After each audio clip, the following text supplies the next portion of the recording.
시청자 여러분 안녕하십니까? 7월 3일 금요일 뉴스타트 1부 시작합니다. 반도체 종목의 정점 통과 우려에 미국 기술주가 급락하면서 우리 증시도 얼어붙었습니다. 코스피는 8%가량 하락해 7,648로 내려앉았고 그중 SK하이닉스는 14% 넘게 폭락했습니다. 이렇게 극심한 변동성에 코스피와 코스닥 모두 매도 사이드카가 발동됐습니다. 윤태인 기자입니다. 코스피는 4.46% 급락한 7,933으로 시작했습니다.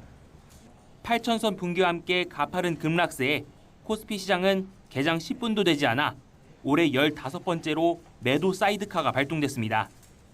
하지만 코스피 하락세는 진정되지 않았고 차익 실현 압력 확대 등으로 낙폭은 더욱 커지며 7.89% 폭락한 7,648의 거래를 마쳤습니다. 코스피 폭락은 미국의 IT기업 메타가 여분의 AI 연산 자원을 외부에 판매하는 클라우드 사업을 추진할 것이라는 보도가 단초가 됐습니다. 컴퓨팅 자원이 부족하지 않다는 인식을 자극해 반도체 종목이 고점을 통과했다는 우려가 나오면서 미국 증시에서 반도체 종목 등이 급락한 직격탄을 맞았습니다. 엄청난 AI 데이터 센터를 져서 소위 말한 AI의 패권을 자기네들이 쥐겠다는 경쟁을 했었잖아요. 우리는 이때까지 없고 막 그 소위 말하는 공급 부족이었었다고 생각을 했었는데 반도체 대형주이자 코스피 대장주인 삼성전자는 9.06% 폭락한 28만 6천 원으로 SK하이닉스는 14.57% 떨어진 218만 7천 원으로 무너졌습니다. 개인이 6조 2,600억 원 넘게 순매수하며 지수를 방어했지만 외국인이 4조 4천억 원 넘게 팔았고 기관도 2조 원 넘게 순매도했습니다. 코스피와 마찬가지로 하락 출발한 코스닥도 매도 사이드카가 발동됐습니다. 기계장비와 전기전자 등 업종 전반이 약세를 보이며 6.74% 떨어진 866에 마감해 900선이 무너졌습니다. 케빈 워시 미국 연준 의장의 인플레이션 위기가 누그러졌다는 언급으로 달러 강세는 다소 진정됐지만 강달러 기조는 유지됐고 외국인의 대규모 국내 주식 순매도도 겹치면서 환율은 주간 거래 종가 1,555.8원으로 다시 금융위기 이후 최고치를 기록했습니다. YTN 윤태인입니다. 서울 전셋값이 올해 들어 5% 넘게 오르며 심상치 않은 움직임을 보이고 있습니다. 지난해 5배가 넘는 수준으로 불장을 기록한 올해 매매 상승률에 육박합니다. 전세 수급 지수는 최악의 전세난으로 평가되는 2021년 초수준에 도달했습니다. 차유정 기자입니다. 서울 성동구에 있는 대단지 아파트. 지난달 전용 84제곱미터 전세 신규 계약이 보증금 10억 9,500만 원에 체결됐습니다. 지난 4월에 9억 4천만 원의 세입자를 받았는데 2달 만에 1억 5천여만 원이 뛰었습니다. 요즘 같은 경우는 전세 물건도 굉장히 많이 없고 금액도 많이 상승해서 좀 거래가 쉽지는 않습니다. 소유자분들께서 가격도 많이 올리시고 계시고 소유자가 좀 우위시죠. 성동구의 다른 대단지 국평 전세 보증금은 지난달 13억 원까지 올라 석 달 만에 2억 원이 비싸졌습니다. 73주째 상승세를 달리고 있는 서울 아파트 전세값은 오름폭도 0.3%대를 유지하며 고공행진하고 있습니다. 올해 서울 전세 누적 상승률은 5.1%로 지난해 같은 기간과 비교하면 5배 이상 높은 상황. 5.11%인 올해 매매 상승률과 비슷한 수준까지 높아졌습니다. 서울에서 거주하려는 임차 수요는 꾸준하지만 수년간의 착공 감소로 입주 물량이 대폭 줄고 갭투자 차단과 계약갱신 증가 여파 등으로 매물이 쪼그라들었기 때문입니다. 이 때문에 100보다 커질수록 집을 내놓는 사람보다 구하는 사람이 많다는 뜻인 전세 수급 지수는 최악의 전세난이 있었던 지난 2021년 초 수준까지 도달했습니다. 전문가들은 전세 구하기가 별따기가 되자 젊은 층의 임차 수요가 매매로 이동하고 전세가가 집값을 밀어 올리는 악순환이 진행되고 있다고 지적합니다. 서울 아파트 매매 가격은 이번 주 0.27% 오르며 73주째 오름세로 매매 전세 동반 상승세가 심화하는 상황. 전세 물량이 전체적으로 없다 보니까 사실 전세를 못 찾아서 매매로 전환이 되는 수요도 발생을 하면서 서울 외곽 지역 중심으로 매매 가격도 오르기도 하고요. 반도체 특수로 급등 중인 화성 동탄 아파트 값은 1.46% 올라 여전히 높은 상승세를 나타냈고 성남 수정구와 분당, 수원, 영통 등 경기 남부권 주요 지역 강세도 이어졌습니다. YTN 차유정입니다. 6.3 지방선거 투표용지 부족 사태 이후 시위로 봉쇄됐던 서울올림픽공원 핸드볼 경기장 출입문이 27일 만에 열렸습니다. 경기장은 국회 국토특위 현장 조사가 진행되는 동안 개방됐는데 경찰은 시위대를 한 명씩 이동시켜 출입로를 확보하고 닫혔던 문을 열었습니다. 배민혁 기자입니다. 투표용지 부족 사태 규명을 위한 국회 국정조사 특별위원회의 개표소 방문을 앞두고 일대에는 긴장감이 흘렀습니다. 일부 시위 참가자들은 출입문을 막은 채 자리를 지켰고 부정선거 재선거 구호가 울렸습니다.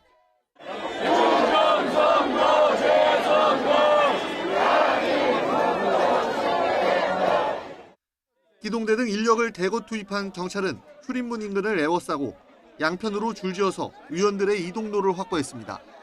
또 만약의 사태에 대비해 시위 참가자들을 향해 공무집행방해 시 처벌받을 수 있다고 경고했습니다.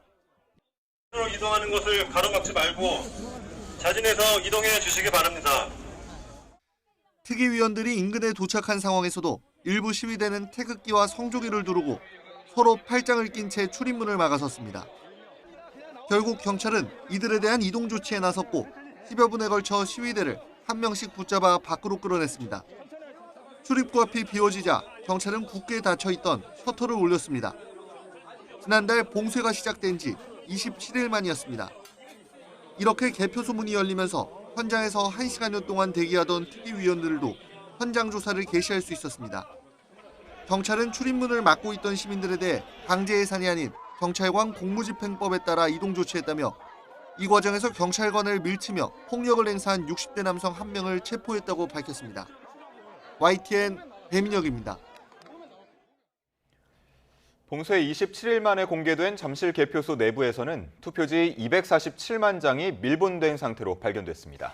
일단 훼손된 흔적은 나타나지 않았지만 CCTV 등이 부실하게 관리된 정황이 드러났습니다. 부장원 기자입니다. 굳게 닫힌 철문을 열자 투표지라고 적힌 하얀 상자가 방 안 가득 쌓여 있습니다. 겉면에는 봉인 테이프가 둘러져 있고 무단 개봉을 막기 위해 군데군데 도장도 날인돼 있습니다. 시위대 저지로 한 달 가까이 발이 묶인 올림픽공원 핸드볼 경기장 개표소 안 투표함들입니다. 손대시면 안 됩니다. 투표함은 경기장 지하 잠금 장치가 달린 폐쇄된 사무실 안에서 발견됐습니다. 송파구 전역에 투표지 247만 장이 투표함 380개에 밀봉돼 있었는데 일단 육안으로는 무단 개봉이나 훼손 정황은 확인되지 않았습니다. 현장 그대로 보존돼 있다는 것을 증언하셨습니다. 그 안에는 247만 표에 달하는 유효 투표지 그리고 투표함이 그대로 보존되어 있었습니다. 경찰과 함께 진입한 국조특위위원들은 투표함 관리와 보안 상태를 집중적으로 살폈는데 보관 장소가 샤워실인데다 출입구를 제외한 내부에는 CCTV가 설치돼 있지 않은 것으로 드러나 논란이 됐습니다. 보관되어 있는 장소가 원래 이 경기장의 샤워실이에요. 그렇다 보니까 안에 CCTV가 없는 거고 누가 저기 어떻게 들어가는지 확인할 길이 없어요. 지금 이 CCTV 상태에서는.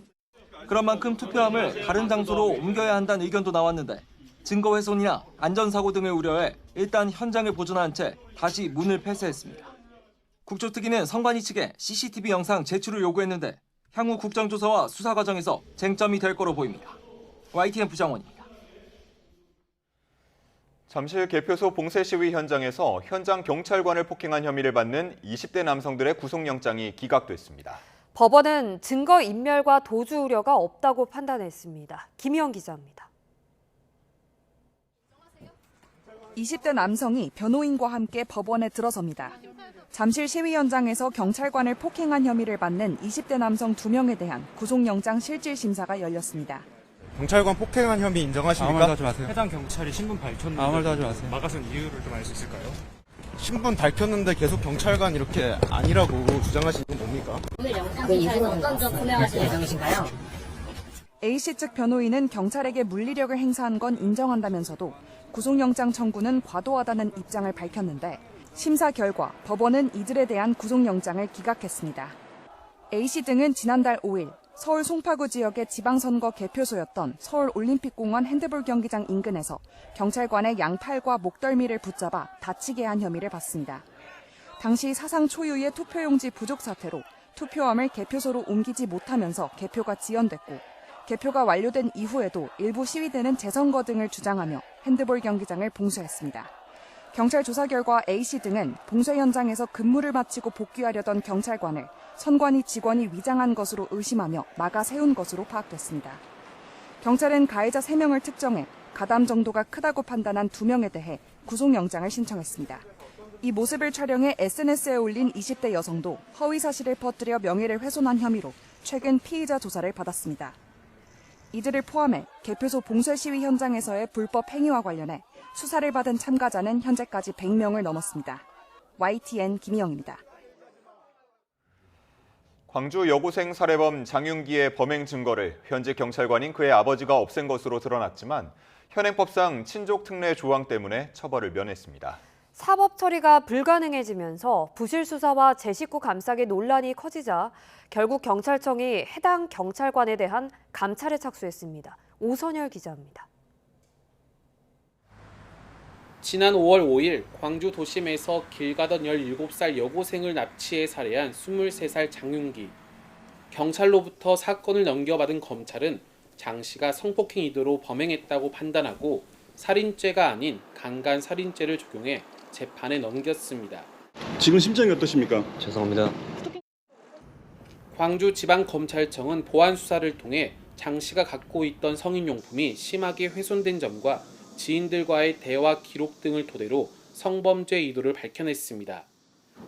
하지만 이 과정에서 현직 경찰관인 장 씨의 부친 A 경감이 아들이 구속된 이튿날 원룸에 들어가 핵심 증거들을 버리거나 불태운 사실이 확인됐습니다. 검찰은 장 씨의 아버지가 성인용 인형을 해체한 뒤 여러 장소에 폐기했고 장 씨의 과거 휴대전화도 훼손한 것으로 확인했다며 충분한 증거를 수집해 재판에서 장 씨의 혐의 입증에 최선을 다하겠다고 밝혔습니다. 성인용 인형 실물은 결국 경찰이 촬영한 영상 등 자료만 재판의 증거로 제출됐습니다. 경찰은 인형에서 채취한 장 씨의 유전자 정보와 감식 보고서, 훼손 상태를 촬영한 동영상 등을 확보했기 때문에 실물을 압수할 필요성은 없었다고 밝혔습니다. 촬영을 다 남겨놨어요. 네, 남겨놓고 유혈돌에 있는 혹시 DNA 이런 부분도 확인 차원 유전자 감식 다 했어요. 그래서 굳이 유혈돌 자체에 대해서 압수할 필요성이 더욱이 장윤기의 부모에 대해선 친족이 저지른 증거인멸은 처벌하지 않는다는 형법상 특례 조항을 고려해 형사 입건하지 않았습니다. 법적 처벌이 가로막히고 제 식구 감싸기라는 비판 여론이 쇄도하자 경찰청은 A 경감의 조직적인 증거인멸 경위와 초동 수사 과정에 문제가 없었는지 파악하기 위해 전격 감찰에 착수했습니다. YTN 오선일입니다. 상대팀의 혐오가 담긴 구호를 외친 배제고 야구부 선수들에게 6개월 출전 정지 결정이 내려지면서 특히 프로 진출이나 대학 진학을 준비하던 3학년 선수들이 직격탄을 맞게 됐는데요. 배제고는 대한체육회에 재심 청구를 고심하고 있습니다. 이경재 기자입니다. 배제고 야구팀에서 3학년은 12명. 올해 전국대회 출전이 정지되면서 더 기량을 펼칠 기회는 사라졌습니다. 프로야구 스카우트들이 봤을 때 올해 드래프트에서 뽑힐 가능성이 있는 선수는 많게는 2명. KBO 드래프트 조항에는 학교 폭력이 아닌 경우 드래프트 참가나 프로 입단을 제한하는 근거는 없습니다. 하지만 팬들을 의식할 수밖에 없는 구단에서 배제고 선수를 뽑는 선택을 하기란 쉽지 않습니다. 대다수 선수가 현실적인 목표로 삼는 대학도 마찬가지입니다. 지난해 이마트배 8강과 올해 상반기 주말 리그 우승으로 팀 성적을 보는 웬만한 대학에는 원서를 넣을 수 있지만 대학도 곤란하긴 마찬가지입니다. 배제고 선수 학부모들은 잘못은 인정하지만 징계 수위는 가혹하다는 입장인 것으로 알려졌습니다. 대한체육회 일주일 내에 해야 하는 재심 신청을 두고 고심하는 분위기입니다. 대한야구 소프트볼협회 스포츠 공정위는 개인의 징계 여부는 뒤로 미뤘습니다.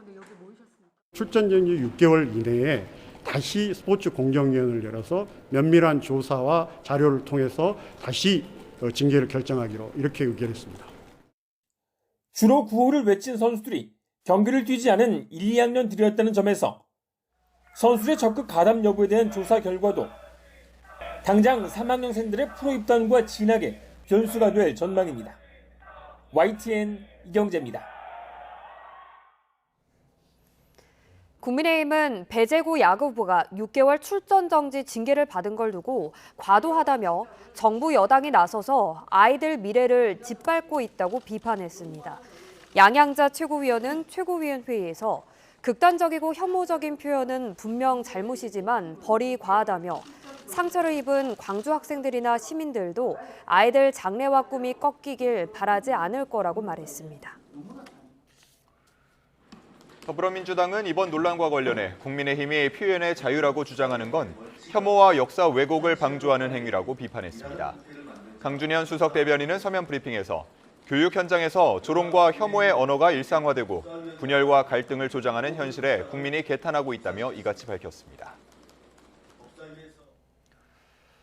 이란군이 지정 항로를 벗어나 호르무즈 해협을 통과하려는 선박에 대해 강력히 대응하겠다고 말했습니다. 또 미국과 이스라엘의 공습으로 사망한 최고 지도자 알리 하메네이의 장례식을 앞두고 보안 태세를 강화하며 적들에게 오판하지 말라고 경고했습니다. 런던 조수연 특파원입니다. 이란군이 성명을 내고 호르무즈 해협의 안보와 안정은 레드라인이라고 강조했습니다. 모든 유조선과 상선은 지정된 항로를 이용해야 한다며 이탈하거나 항행 규정을 무시하면 즉각 강력히 대응하겠다는 겁니다. 특히 호르무즈 해협의 안보 문제에 개입하려는 미국의 모든 시도를 이란의 국가 주권에 대한 위협으로 간주한다며 신속하고 단호한 대응이 뒤따를 거라고 경고했습니다. در صیانت از حق حاکمیت خود در تنگه هرمز از هیچ اقدامی برای درهم کوبیدن هر گونه تعدی و تجاوز توسط ارتش آمریکا و حامیان آن دریغ نخواهد کرد. 이란군은 또 전쟁 첫날 사망한 최고 지도자 알리 하메네이의 장례식을 앞두고 미국과 이스라엘을 향해 자국을 공격하지 말라는 점도 분명히 했습니다. 어떠한 오판도 피하라며 모든 위협과 침략에는 군이 가혹한 보복으로 대응할 거라고 밝혔습니다. 하메네이의 장례 일정은 오는 4일 수도 테헤란에서 시작돼 9일 마슈하드에서 안장식을 끝으로 마무리됩니다.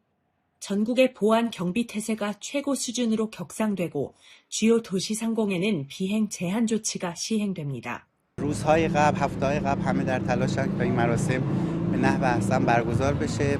이란의 대미 협상 대표인 갈리바프 의회의장은 국민에게 장례식에 참석해 복수의 뜻을 보여달라고 촉구했습니다. 이란 당국은 하메네이의 장례식을 역사상 최대 규모의 국장으로 준비하며 내부 결집의 계기로 삼을 것으로 보입니다. 카타르에서 진행된 미국과 이란의 간접 협상이 별다른 진전 없이 끝나고 호르무즈 해협을 둘러싼 입장차가 좁혀지지 않은 가운데 양측은 하메네이 장례식 이후 협상 일정을 다시 잡을 계획입니다. 런던에서 YTN 조수연입니다. 베네수엘라를 덮친 두 차례 연쇄 강진으로 무너진 건물 잔해에 갇혀있던 생존자가 지진 발생 8일 만인 현지 시간 2일 다국적 구조대에 의해 무사히 구조됐습니다. 기적적으로 생還한 생존자는 43세의 경비원 에르난 힐입니다. 에르난 씨는 이번 지진으로 초토화한 라과이라주 해안지역 카티아라 마르에서 자신이 근무하던 7층 건물의 경비실에 매몰돼 있었습니다.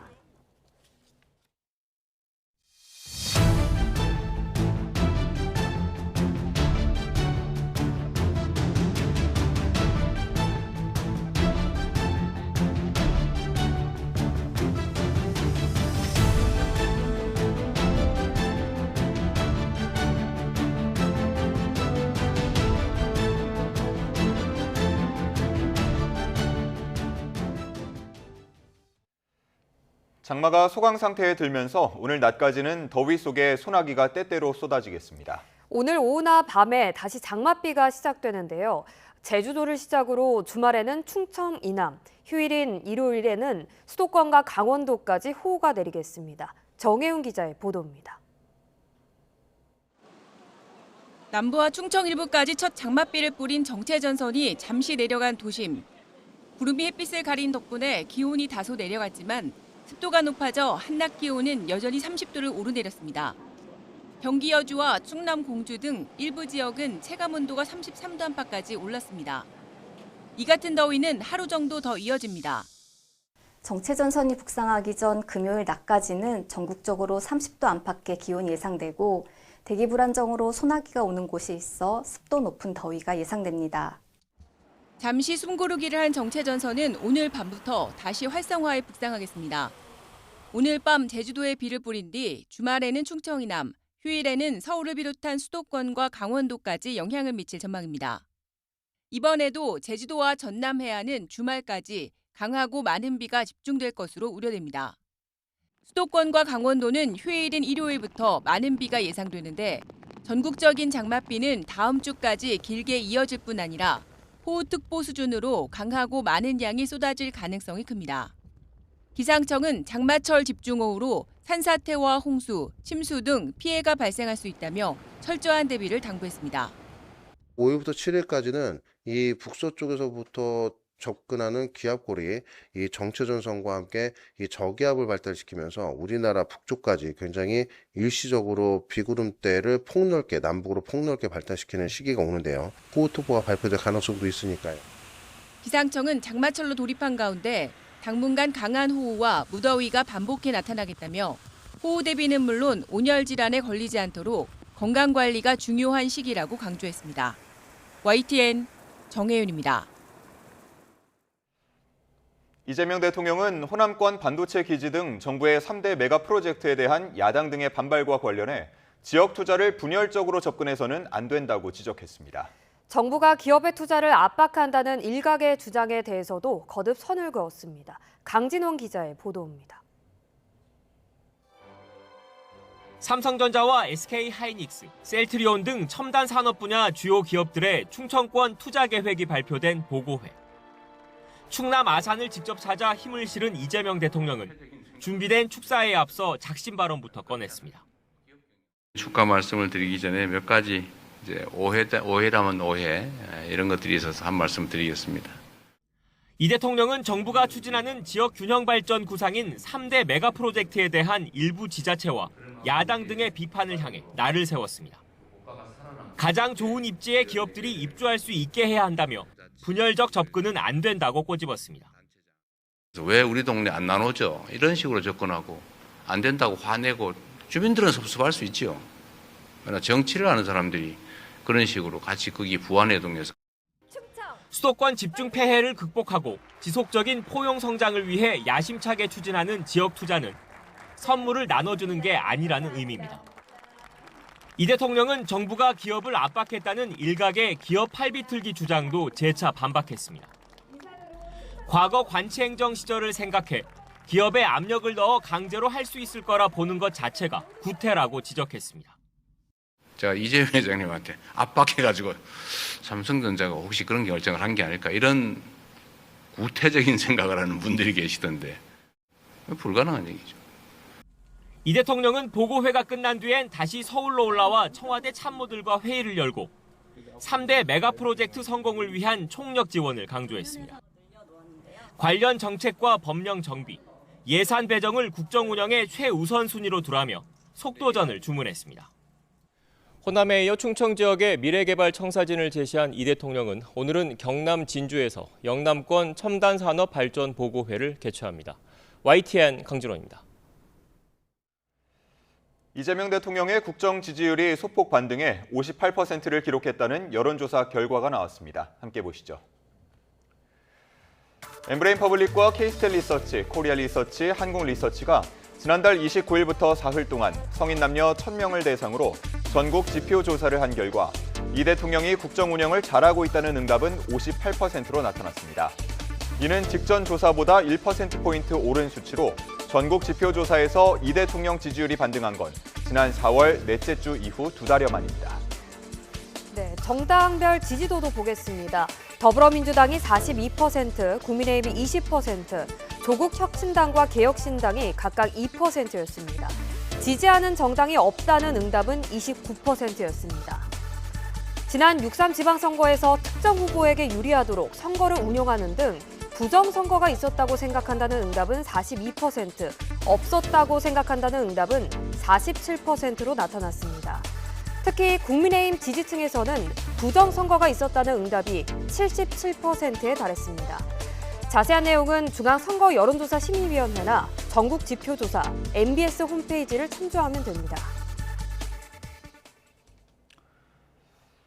미국 의회가 한국이 쿠팡 같은 미국 기업을 차별 대우한다는 내용의 공식 보고서를 발표했습니다. 한국 정부 강압으로 누명을 썼다는 쿠팡 주장이 그대로 담겼는데요. 미국 정치권을 상대로 한 광범위한 로비의 결과로 보입니다. 권준기 기자입니다. 중국에 있는 강에서 잠수부가 노트북을 건져 올립니다. 지난해 말 쿠팡이 고객 정보 유출에 대한 자체 조사 결과를 발표하며 공개한 영상입니다. 미국 하원 법사위원회가 발표한 보고서에는 이 잠수부 투입 작전이 한국 국정원 강요에 따른 것이었다는 쿠팡 주장이 그대로 담겼습니다. 국정원이 CCTV가 없는 곳에서 증거물을 넘기라고 요구했고 230차례에 걸쳐 국정원 직원과 통화했다는 기록도 보고서에 실렸습니다. 특히 보고서에는 이재명 대통령 역시 국정원의 증거 회수 작전을 보고받았다며 국정원의 협조 요청 공문을 쿠팡 주장에 신빙성을 더하는 증거로 제시했습니다. 개인정보 유출 책임을 덮기 위해 무리한 비밀 작전을 벌였다는 한국 정부의 비판이 미국 의회에서는 한국 정부의 강압에 따른 피해로 재탄생한 겁니다. 정부 기관이 저에게 지시를 주었고 전 지시를 따랐습니다. 보고서는 한국의 미국 기업에 대한 차별 대우가 점점 심해지고 있다며 한국 정부 공세는 한미 무역 합의 위반이라고 결론 내렸습니다. 미국 언론은 보고서 내용을 토대로 한국 정부가 기괴하고 위험한 작전을 강요했다며 반미 성향의 규제가 폭주하고 있다고 보도했고 미 하원 법사위원장은 기사를 퍼나르며 한국 정부에 대한 압박 수위를 높였습니다. 쿠팡은 개인정보 유출 사태 이후 트럼프 행정부와 미 의회를 상대로 한 로비 자금 지출을 역대 최대 규모로 늘려왔습니다. YTN 권준기입니다. 국가정보원은 미국 기업인 쿠팡이 한국 정부로부터 차별적인 공격을 받고 있다는 내용을 담은 미국 하원 법제사법위원회 보고서를 반박하며 쿠팡 측에 어떠한 지시 명령이나 강요한 사실이 없다고 거듭 강조했습니다. 국정원은 쿠팡 보고서에 대한 입장문을 내고 이같이 해명하며 업무 협의 전반에 걸쳐 국정원의 지시가 있었던 것으로 주장하는 쿠팡 측의 일방적인 허위 주장에 대해 유감을 표한다고 했습니다.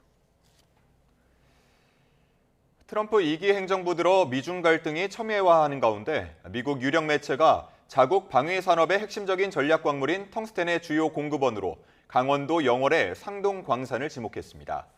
뉴욕타임스는 미국의 텅스텐 확보 노력의 중심에 있는 한국 광산이라는 제목의 현장 취재 기사에서 영월 상동 광산이 중국의 광물 독점을 깨뜨릴 대항마가 될 거라고 조명했습니다. AI 모델 클로드의 개발사 엔트로픽이 삼성전자와 AI 칩 생산을 논의 중이라고 미국의 정보기술 전문 매체인 디 인포메이션이 복수 소식통을 인용해 보도했습니다. 엔트로픽은 자체 AI 칩 개발을 위한 초기 단계 작업을 시작했으며 잠재적인 제조 파트너인 삼성전자와 협의를 진행하고 있다고 매체는 전했습니다. 오늘의 주요 경제 일정입니다. 어제 반도체가 고점을 통과했다는 우려에 미국 증시가 급락한 영향으로 우리 증시 역시 급락해 7,600대로 코스피가 떨어졌습니다. 오늘 상황은 어떨지 증시 상황 시시각각으로 전해드립니다. 청년층 자산 형성을 돕기 위해 출시돼 200만 명이 넘게 가입한 청년 미래 적금 가입 신청이 오늘까지입니다. 청년 미래 적금은 매달 50만 원 한도에서 자유롭게 납입할 수 있는 3년 만기 자유 적립식 상품으로 정부 기여금과 이자 소득 비과세 혜택 등을 포함하면 연 19% 적금에 가입한 효과를 누릴 수 있습니다. 오늘 오후 6시를 끝으로 고유가 피해 지원금 신청이 마감됩니다. 정부는 지난 4월 27일부터 5월 8일까지 차상위 계층 등 취약계층을 대상으로 1인당 45만 원에서 60만 원을 1차로 지급했고 5월 18일부터 나머지 70% 국민에게 10만 원에서 25만 원을 2차로 지급 중입니다. KT가 삼성전자의 보급형 스마트폰 모델을 기반으로 한 50만 원대 스마트폰인 갤럭시 점프5를 오늘 출시합니다. 5일까지 개통하면 삼성전자 감사 페스티벌의 일환으로 최대 10만 7천 원 상당의 디지털 온누리 상품권 환급을 받을 수 있습니다.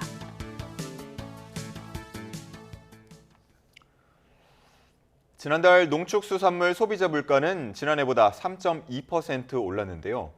그런데 품목별로 보면 실제 식탁에 자주 오르는 식재료는 이보다 훨씬 큰 폭으로 오른 것으로 나타났습니다.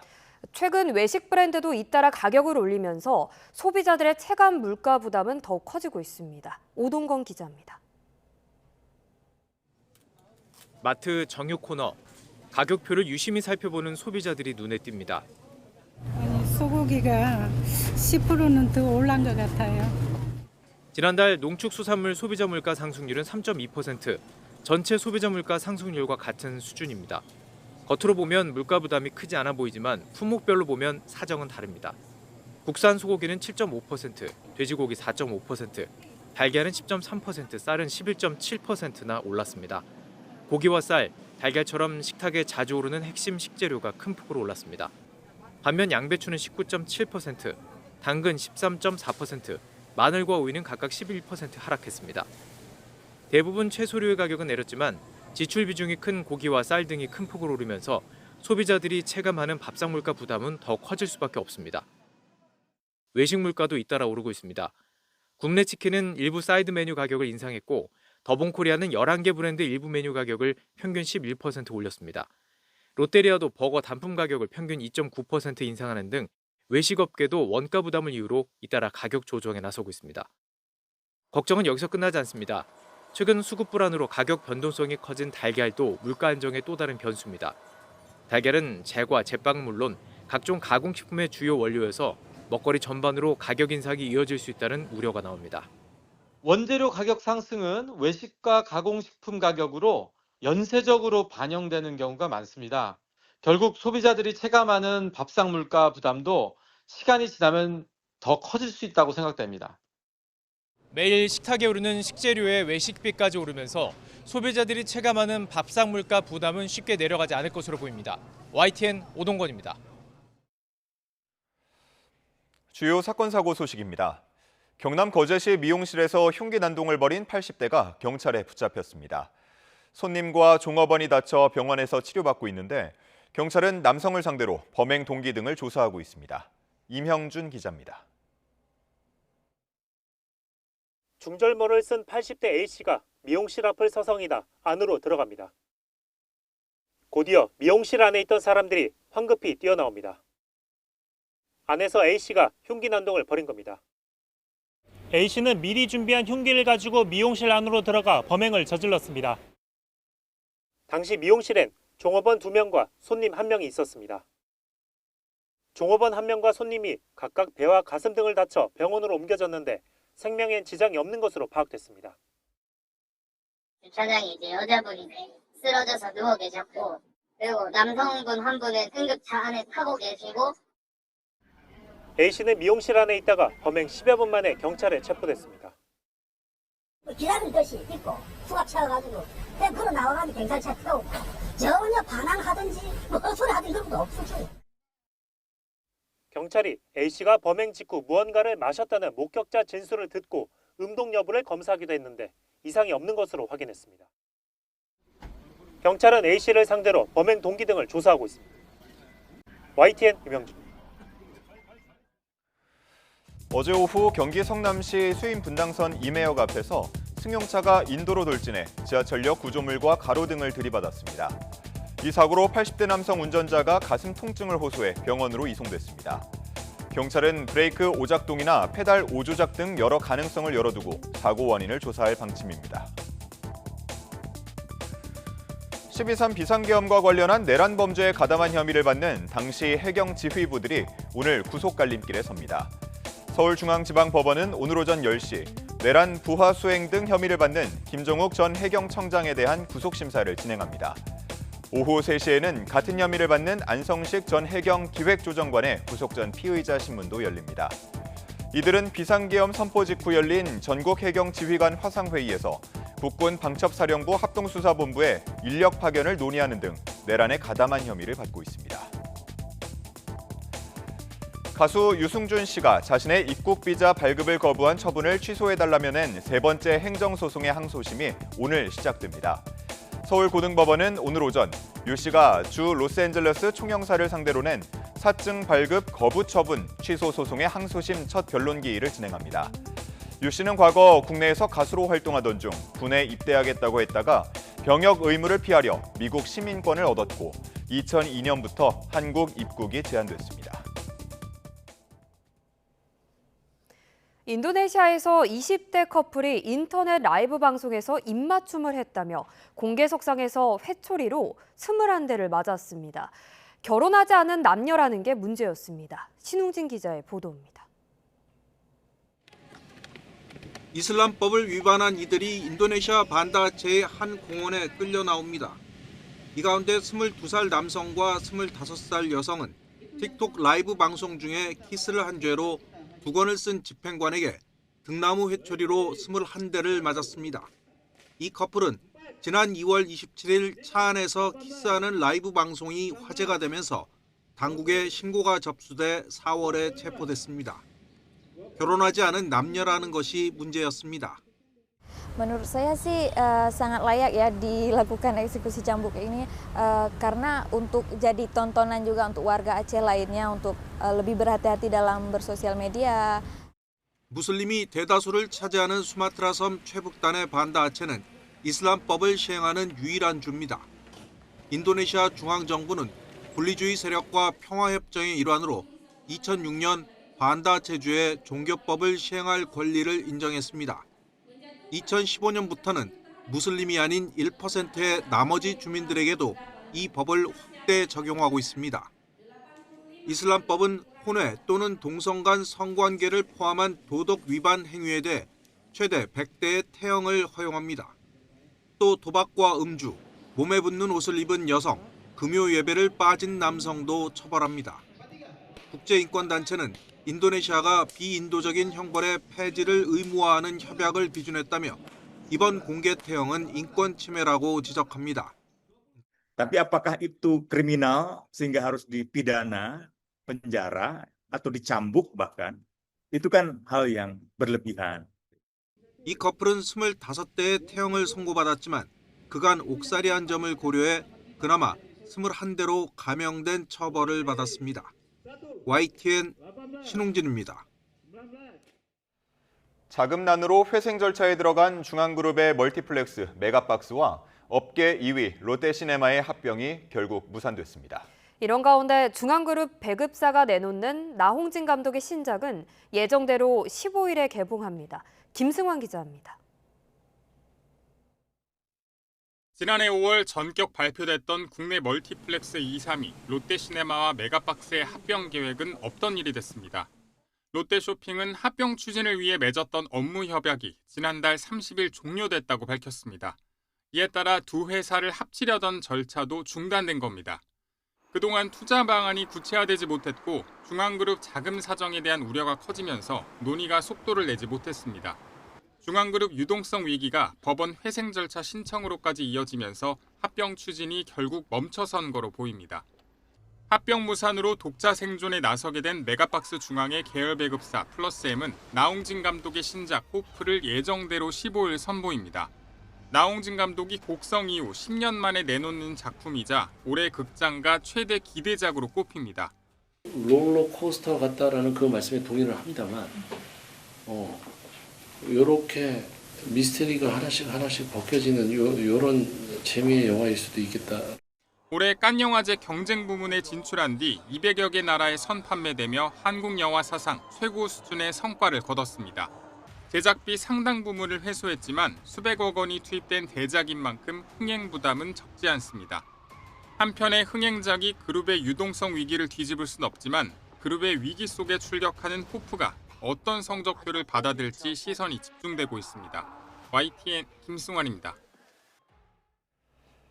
강원 양양 지역 해수욕장이 오는 10일부터 문을 열고 피서객 맞이에 나섭니다. 낙산 해수욕장을 포함한 20곳은 오는 10일부터 다음 달 23일까지, 물지해수욕장은 오는 17일부터 다음 달 23일까지 운영됩니다. 특히 낙산해수욕장은 올해 처음으로 주말과 성수기를 중심으로 14일 동안 밤 9시까지 야간 개장합니다.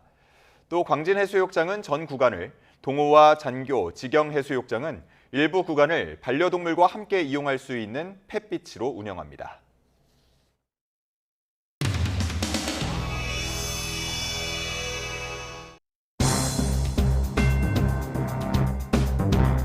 지금부터 질의를 시작하겠습니다. 우리 이기현 의원님 무슨 의사진행 발언입니까? 아니 시상 발언입니다. 몇 가지 잘못된 사항이 외부에 잘못 알려졌고 그것이 국민들을 오해시키고 있어서 몇 가지 좀 바로잡아야 할 것 같습니다.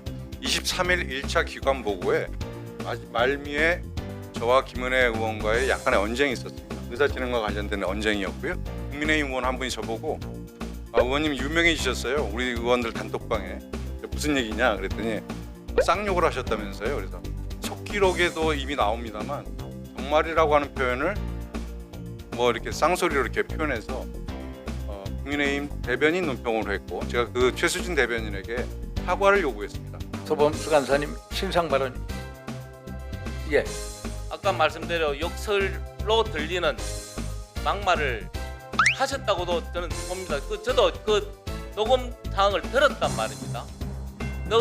들었는데 그 상황에서 우리가 보기에는 이거는 욕설이다라고 생각을 할 만큼 또릿하게 들렸어요. 특히 속기록 초고에는 정말이라는 소리가 없어요. 그런데 이걸 하긴 하시고 난 뒤에 속기록 쪽에 이야기를 해서 정말이라는 이야기가 들어간 거 아니냐 이거죠. 우리는 그렇게 의심을 해요. 아니 그거는 저희가 국정전사의 본질에 충실하자 이런 말씀을 드립니다. 본질과는 다른 이 문제 때문에 여야가 공방하는 부분이 국민이 보기가 굉장히 낯뜨거운 현장 같고요. 동료 위원이 하지 않은 발언이 욕설로 둔갑돼서 공격당하는 부분에 대해서는 분명히 위원회에서 짚고 넘어가야 된다. 그리고 속기록이라고 한 것은 위원들이 함부로 손댈 수 없는 거 아닙니까? 실제 욕설이 없었는데 욕설이 있었다고 외부에서 개인의 인격에 대한 모욕이 있었고 심지어 그것을 바로잡는 과정에서 야당의 간사께서 속기록의 오염 이야기까지 하셨어요. 그러니까 저는 있을 수 없는 일이라고 생각을 하기 때문에 우리 위원들 바로 앞에는 실제 녹음기가 있습니다. 이 녹음기라도 정확하게 까서 이 문제를 해결하러 넘어가야만 우리가 원활한 회의 진행을 할 수 있을 거라고 봅니다. 그렇기 때문에 이 부분을 그냥 어물쩍 넘어가서는 안 된다는 말씀 좀 드리고 싶습니다. 그럼 의사진행 발언. 근데 그 부분은 판단을 지금 여기서 다시 튼다고 하더라도 저쪽에는 아니라 그러시고 저희는 그렇게 들리네 그러면 여기서는 답이 안 나와요. 아니 여기서 틀면 그게 결론이 나겠습니까? 어떻게 나요? 내가 들어봤다니까요. 이게 서로 입장에 따라서 서로 달리 들린다는 얘기 아닙니까?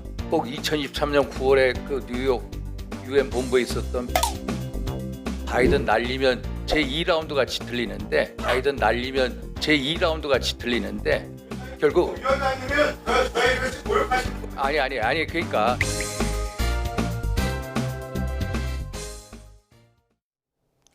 장마철에 접어드니 밤낮 할 것 없이 공기가 후텁지근합니다.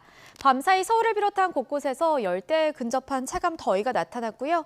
한낮에는 서울이 30도까지 올라 어제보다 또 예년보다 높겠습니다. 현재 중부와 경북 곳곳에 산발적인 소나기가 지나고 있습니다. 오늘도 내륙을 중심으로 한때 5에서 40mm의 소나기가 강하게 쏟아질 수 있겠습니다. 오늘 오전까지 전남 해안에는 안개가 짙게 끼겠고요.